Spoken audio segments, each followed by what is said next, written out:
घर पछुआने या में कदमा के गछिया रे जान कदमा के गछिया रे जान ओही ठैया चारचा करैबै रे जान ओही ठैया चारचा करैबै रे जान।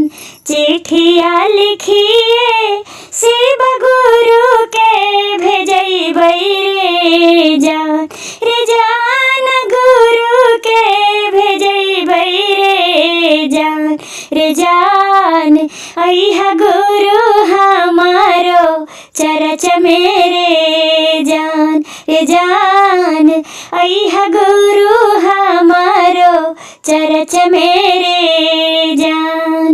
गुरु जी के संघवा पार्वती मैया मोर अइथिन रे जान।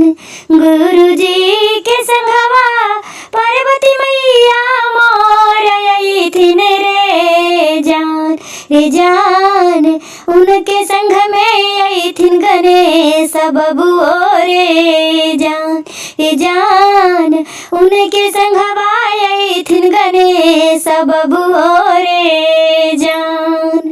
धनमा संपत्तिया बहिन कुछो काम नहीं देतै रे जान कुछो काम नहीं देतै रे जान लगाल बहिना मनमा गुरु के भजन मेरे जान लगाल बहिना मनमा गुरु के चरण मेरे जान। गुरु के चरण में बहिना तीने गोगे नमारे जान तीने गोगे नमारे जान पहिला में दाया दूसरा में चर्चा रे जान पहिला में दाया दूसरा में चर्चा रे जान। पहिला में दाया बहिना दूसरा में चर्चा रे जान दूसरा में चर्चा रे जान। तीसरा में करूं गुरु के नमन मारे जान तीसरा में करबै गुरु के नमन मारे जान।